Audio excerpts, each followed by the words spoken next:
하나님께서 우리에게 하나님의 형상대로 창조하셨습니다. 존귀한 자였습니다. 그러나 이 존귀를 벗어버리게 된 계기가 시점이 어디냐? 바로 그것은 선악과를 따먹은 이후에 어떻게 됩니까? 사람이 짐승과 같이 된 그와 같은 모습 속에서 하나님께서는 오늘 우리에게 핏값으로 어떻게 하셨다? 핏값으로 우리를 사셨는데 어디서 사셨다? 바로 이와 같이 본질상 진노의 자녀에서 우리를 어떻게 하셨다? 하나님의 자녀로서 불러주셨다. 한 절만 보겠습니다. 성경은 창세기 3장에서 보겠습니다. 창세기 3장 21절 한 절만 봅니다. 구약 4페이지 창세기 3장 21절입니다. 다 찾으신 줄 알고 한 목소리로 합독하겠습니다. 여호와 하나님이 아담과 그의 아내를 위하여 가죽옷을 지어 입히시니라. 아멘. 하나님께서는 우리를 어떻게 창조하셨습니까? 하나님의 형상대로 우리를 창조하셨습니다. 그래서 이 사람의 창조하신 것이 하나님의 그 형상대로 창조하셨기 때문에 이 세상에 누구나 다 존귀한 사람들입니다. 하나님께서는 창조하실 때에 사람에게 무엇을 주셨습니까? 자유의지를 주셨습니다.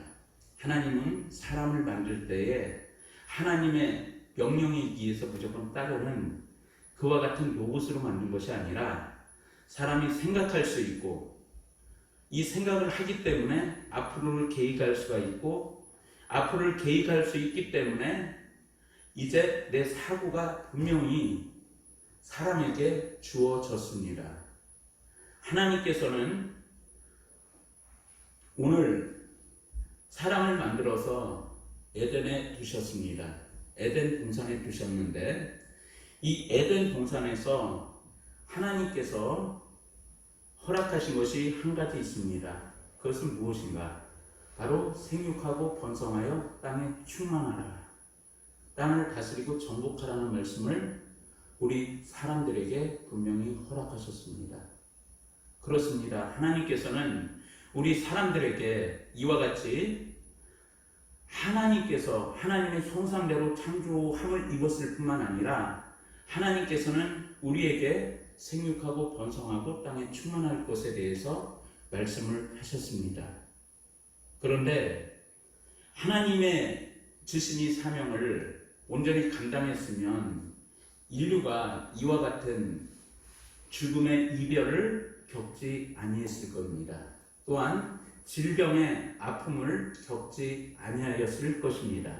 그런데 오늘날 사람이 하나님의 말씀을 어겼기 때문에 질병이 이 땅에 들어왔고 죽음이 이 땅에 들어왔습니다. 이것이 하나님께서 말씀하신 이 선악과를 먹으면 정령 죽으리라는 그 말씀과 일맥상통하는 말씀이고 너는 흑이니 흑으로 돌아갈 것이니라는 하나님의 심판에 의한 결과이기도 합니다. 우리가 무엇을 살 때에 어떠한 값을 쳐주고 삽니다. 자, 이와 같이 여기에 지금 이와 같이 이 복음성가집이 있습니다. 이 복음성가집을 값을 주고 분명히 사왔습니다. 여기에 마이크가 있습니다. 이 마이크 역시도 값을 주고 우리가 사왔습니다. 물론 우리가 입고 있는 이 옷조차도 어떠한 값을 지불을 했습니다. 그리고 우리가 신고 있는 그 신발 역시도 구두 역시도 대가를 지불하고서 나의 품에 나의 다리를 보호할 수 있는 신발로서 우리가 신고 있는 것이고 옷 역시도 어떠한 대가를 지불했기 때문에 내가 이와 같이 마음대로 입을 수 있는 것입니다. 하나님께서는 우리 인간들에게 하나님의 형상대로 입은 우리 인간들에게 어떠한 대가를 지불하셨습니다. 그것이 어떠한 대가인가? 오늘 본문 말씀에 보면 잘 설명해 주고 있습니다. 사람이 타락했을 때에 처음에 만든 옷이 어떠한 옷입니까? 가죽 옷은 아니죠. 에덴 동산에서 처음으로 만들었던 옷. 무화과 나무 잎으로 치마를 해 입었던 것이 최초의 옷입니다. 이 옷이 선악과를 따먹기 전까지 필요했을까요? 아니요. 이 선악과를 따먹기 전에는 이 옷이 필요 없었습니다. 우리 전시용 목사님 말씀처럼 이 선악과를 따먹기 전에는 옷이 필요가 없었습니다.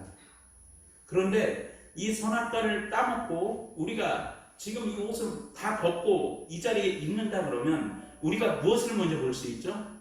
그 사람의 허물을 먼저 볼 수가 있죠.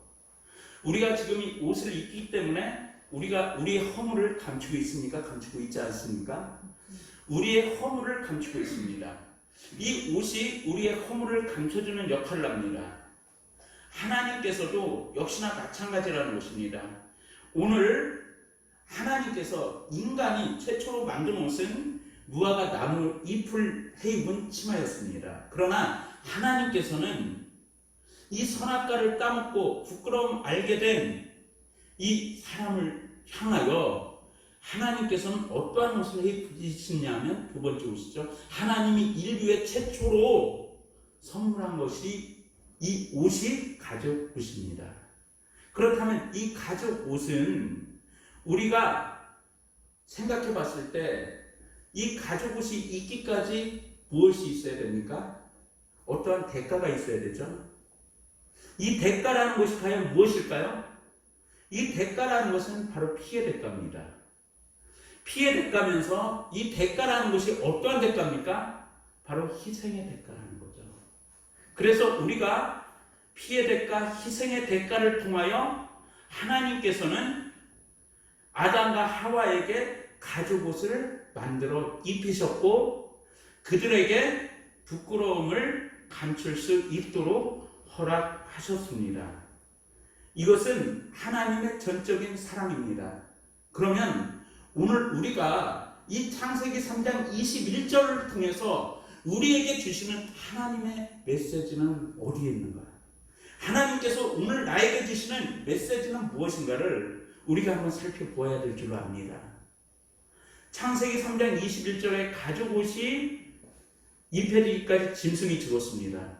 그러면 여기서 우리가 짐승이 죽은 걸 너무나 잘 압니다.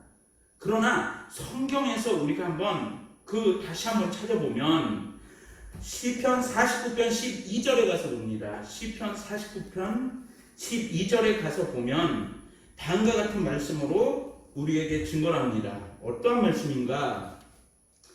제가 킹제임스 성경으로 읽겠습니다. 그럼에도 불구하고 창세기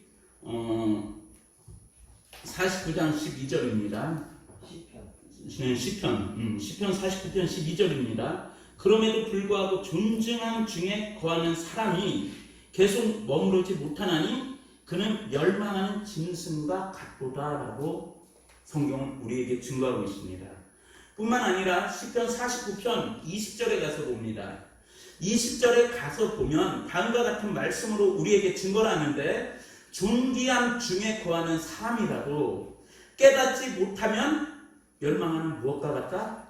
짐승과 같도다라고 말씀을 하고 있습니다. 그러면 여기에서 짐승은 누구를 가르치는 것일까? 여기서 짐승은 누구를 가르치는 것일까요?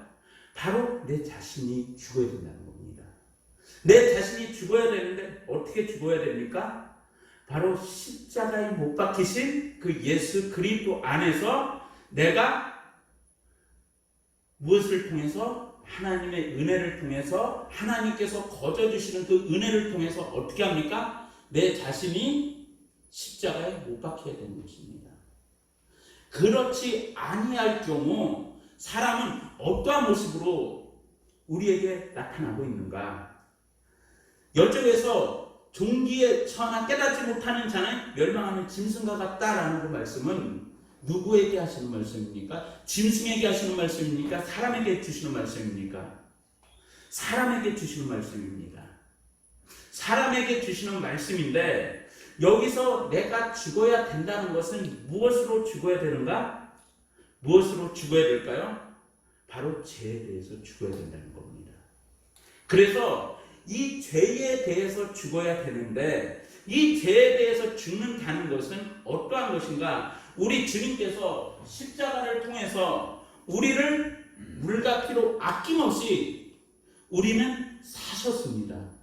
우리는 예수 그리스도 안에서 십자가를 통해서 하나님께서 우리를 값없이 어떻게 하셨어요? 부르셨습니다. 그리고 하나님께서 값없이 불러주신 우리를 어떻게 하셨습니까? 바로 우리를 사셨습니다. 무엇으로? 예수 그리스도의 피로 사셨습니다. 그렇기 때문에 우리가 먼저 죽어야 되는 것은 무엇인가? 바로 멸망하는 짐승과 같은 이 짐승성을 우리가 죽여야 된다. 짐승성에는 무엇이 있습니까? 바로 우리가 에베소서 2장에 가서 봅니다. 에베소서 2장에 가서 보면 성경에서 우리에게 어떻게 말씀을 하고 있을까?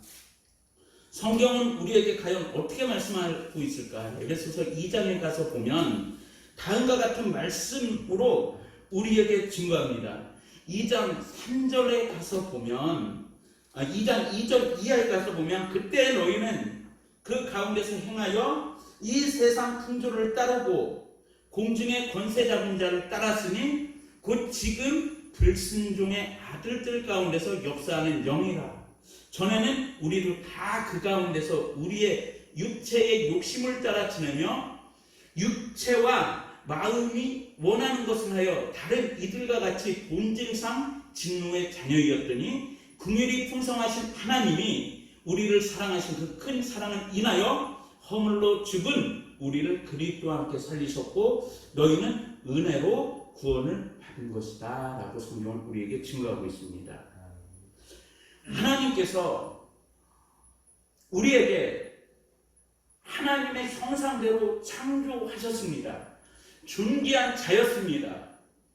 그러나 이 존귀를 벗어버리게 된 계기가 시점이 어디냐? 바로 그것은 선악과를 따먹은 이후에 어떻게 됩니까? 사람이 짐승과 같이 된 그와 같은 모습 속에서 하나님께서는 오늘 우리에게 핏값으로 어떻게 하셨다?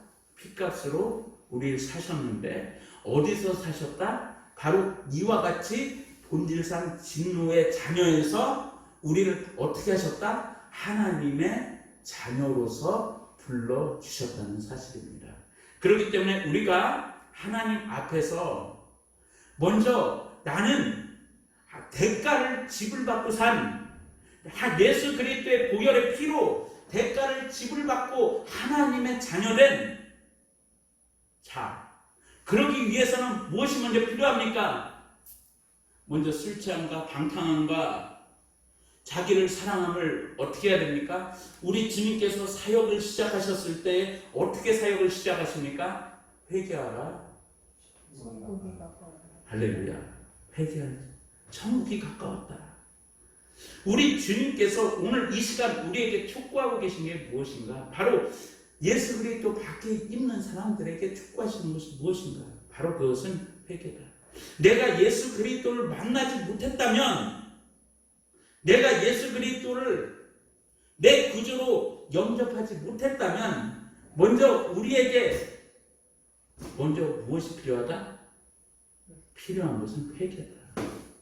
회개를 통해서 내가 예수 그리스도의 형상을 닮아가며 존귀한 자로서 우리가 어떻게 됩니까? 성화되는 과정을 통해서 우리가 어떠한 모습을 닮아갑니까? 나는 날마다 중노라는 그 사도 바울의 고백이 바로 우리의 고백이 되어야 됩니다. 사도 바울의 고백이 바로 우리의 고백이 되어야 된다. 그래서 내가 예수 그리스도의 교회를 나온다고 할지라도 내가 예수 그리스도의 밖에 있다. 예수 그리스도의 보혈의 피가 나에게 없다 그런다면 나는 아직 어디에 있는가? 바로 본질상 진노의 자녀이고 그 사람은 아직 내가 예수 그리스도 안에서 피의 대가로 완전히 지불받지 못하고 아직 예수 그리스도 안에서 사신 존재가 아니다. 그렇기 때문에 오늘 우리가 분명히 한 가지 깨달아야 될 것은 무엇인가? 바로 내 자신이 예수 그리스도 안에서 존귀한 자가 되는, 예수 그리스도의 형상을 닮아가는 그와 같은 모습으로 우리가 한 걸음 한 걸음 나아가야 된다. 이것이 하나님께서 우리에게 바라시는 뜻이다. 예수 그리스도 안에서 먼저 우리가 이와 같이 부르심을 입었다. 그렇다면 나는 철저하게 회개하고 내가 내 뜻대로, 내 고집대로 세상을 사랑하고 술을 사랑하고 돈을 사랑하고 여자를 사랑하고 그 쾌락을 사랑하고 그 무엇을 사랑했던 그 모든 것들을 우리 주님께서 오늘 이 시간 회개하라고 외치고 계신다는 사실입니다. 이것이 회개할 때에 바로 어떠한 역사가 있습니까? 이 짐승이 죽었을 때에, 이 짐승은 누구라고 말씀드렸어요? 내가 죽었을 때에 예수 그리스도 안에서 나는 무엇을 입어요? 옷을 입게 된다. 이 옷을 입게 된다는 것입니다. 이 옷을 입게 된다는 것은 무엇입니까? 두 번째로 우리가 볼 수 있는 것은, 이 옷을 입는다는 것은 오늘날 옷은 패션의 한 상징이 되어버렸죠. 그러나 이 옷의 본질의 그 개념은 무엇입니까? 이 옷의 옷이 왜 필요합니까? 그것은 바로 나의 허물을 가리는 거다. 이 허물을 가린다는 것은 무엇인가? 이 허물을 가린다는 것은 바로 우리가 이와 같은 죄성을 벗어버리고 내가 예수 그리스도 안에서 하나님의 백성이 되었을 때에 내가 이제 존귀한 자로, 그러니까 예수 그리스도 안에서 완전히 죽은 내 자신은 존귀한 자로 하나님을 아버지라 부를 수 있는 그와 같은 특권으로 우리에게 하나님께서는 허락하셨다는 사실입니다. 또한 우리가 이 옷의 개념은 무엇을 나타내고 있습니까? 우리가 창세기 41장 42절에 가서 보면 성경은 우리에게 어떻게 증거를 하고 있습니까? 바로 창세기 41장 42절에 가서 보니까 성경은 다음과 같은 말씀으로 우리에게 증거를 합니다. 41절부터 봅니다. 바로가 또 요셉에게 이르되 내가 너를 애굽 온 땅의 총리가 되게 하노라 하고 자기의 입장 반지를 빼어 요셉의 손에 끼우고 그에게 세마포 옷을 입히고 금 쇠사슬을 목에 걸고 라고 성경은 우리에게 증거하고 있습니다. 자, 요셉이 감옥에 있던 죄수였습니다. 감옥에 있던 죄수여서 존귀에 처할 수 없는 그와 같은 신분에 놓여 있었습니다. 그러나 바로의 꿈을 해석한 요셉은, 이 바로의 꿈을 해석한 요셉이 하루아침에 어떠한 자가 됩니까? 어떠한 자가 됩니까? 바로 애굽의 총리가 되는 존귀한 자로 신분이 하루아침에 어떻게 됩니까? 세탁됩니다. 신분의 상승을 하나님께서 허락하십니다. 이 신분의 상승이란 무엇인가? 바로 무엇에서 나타납니까? 바로 바로의 무엇을 빼줍니까? 반지를 빼어 요셉의 손에 끼우고 그에게 세마포 옷을 입히십니다. 세마포 옷을 입혔다. 이것은 무엇입니까? 바로 존귀한 자가 되었다. 존귀한 자가 되었다. 내가 회개한 자가 되었다면 나는 어떠한 자가 되는가? 바로 존귀한 자가 된다. 어디서부터 존귀한 자가 되느냐? 바로 예수 그리스도 안에서 하나님의 신부로 나의 신분이 어떻게 됩니까? 탈바꿈. 나의 죄인이었지만, 죽을 수밖에 없던 죄인이었지만, 희망이 없는 죄인이었지만 이 죄인이 어떻게 바뀝니까? 이 죄인이 예수 그리스도의 신부로서 변화되는 거죠. 예수 그리스도의 신부로서 변화되는 이 놀라운 축복은 아무나 하나님께서 허락하시는 축복입니까? 아무에게나가 아닙니다. 아무에게나가 아니라 바로 누구에게? 세마포옷을 입은 신부에게, 존귀케 된 하나님을 아버지라 부를 수 있는 그 백성에게 하나님은 어떻게 하신다? 존귀의 면류관을 씌워주신다. 할렐루야. 우리 주님께서는 오늘 이 시간 예수 그리스도 안에서 회개한 사람들을 존귀한 자로, 존귀한 존재로 하나님께서는 우리를 생명록책에 기록하신다. 그렇기 때문에 우리는 할렐루야, 주와 같이 길 가는 건 즐거운 일 아닌가. 우리 주님 걸어가신 발자취를 밟겠네. 한 걸음 한 걸음 주 예수와 함께 날마다 날마다 우리는 걷겠네. 이와 같이 찬송할 수 있는 겁니다. 우리가 예수 그리스도 안에서 우리가 바로 어떠한 예수 그리스도의 신부로서 존귀한 자로 변화되었고, 이 존귀한 자로 변화된 자들을 하나님께서는 어떻게 하신다? 바로 신부의 의복되는 무엇을 허락하시는가? 바로 세마포를 허락하신다. 그래서 요한계시록 19장 7절로 8절의 말씀에 보면 성경은 우리에게 증거합니다. 우리가 즐거워하고 크게 기뻐하며 그에게 영광을 돌리세 어린 양의 혼인 기약이 이르렀고 그의 아내가 자신을 준비하였으므로, 여기서 우리가 분명히 볼 수 있는 건 어린 양의 혼인 기약이 이르렀고 그의 아내가 자신을 준비하였으므로, 여기서 준비하였으므로, 준비하였다는 것이 무엇입니까? 내가 회개할 때 마태복음 25장에 슬기로운 5처녀와 미련한 5처녀를 우리는 만날 수 있습니다. 슬기로운 5처녀는 등과 기름을 준비했습니다. 그러나 미련한 5처녀는 무엇을 준비하지 못했습니까?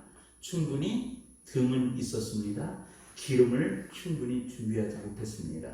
그 결과 어떻게 됐습니까? 신랑이 올 때에 버림받는 그와 같은 정말 참담한 결과를 열매로 먹을 수밖에 없었습니다. 우리 주님은 곧 다시 오십니다. 언제 오실지 모르지만 우리가 사는 이 세대에 오실 가능성이 굉장히 높습니다.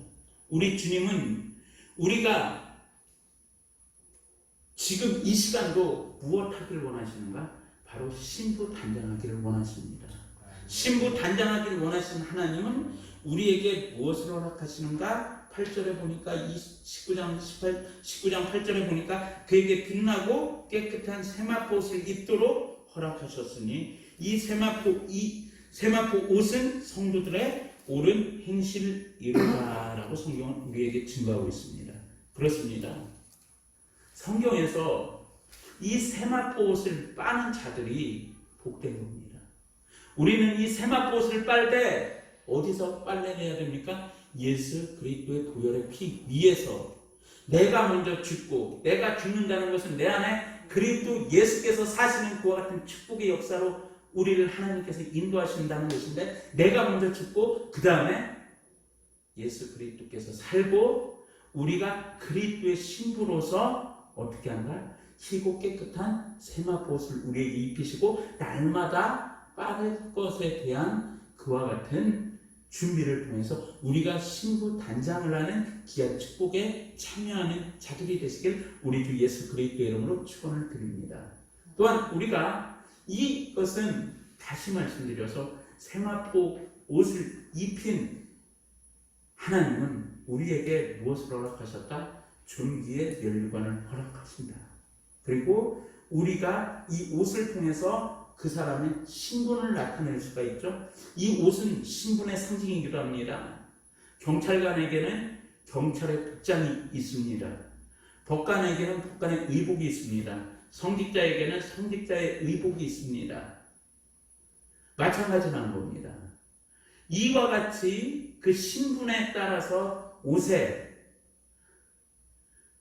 그 사람의 옷을 입는 걸 봐서 그 사람이 존귀한 사람인지 아닌지 우리는 알 수가 있고, 우리가 작업복을 입은 사람을 통해서 저 사람은 작업하는 사람이야. 그리고 경찰관의 복장을 보자마자 우리는 신분을 무엇으로 봅니까? 경찰관으로 보고, 또한 법관들에게 법관의 옷을 입었으면 법관이라고 얘기하는 거고.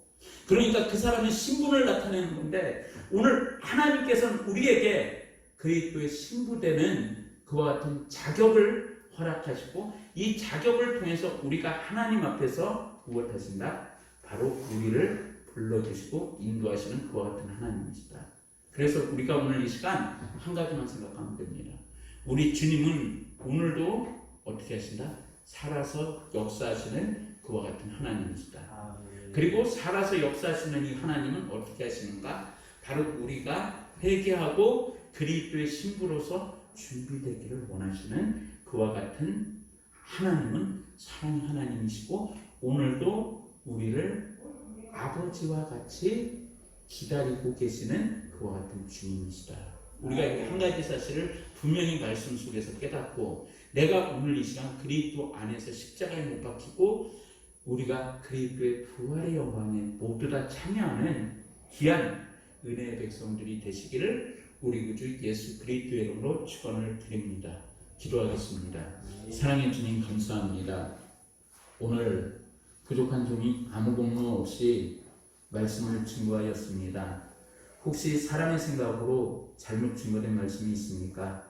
마음판에서 지워져 오시고 하나님의 말씀만이 마음판에 새겨져 30대, 60대, 100대 결실 맺을 수 있도록 축복하여 주시옵소서. 감사하고 우리 구주 예수님의 이름으로 기도드리옵나이다. 아멘.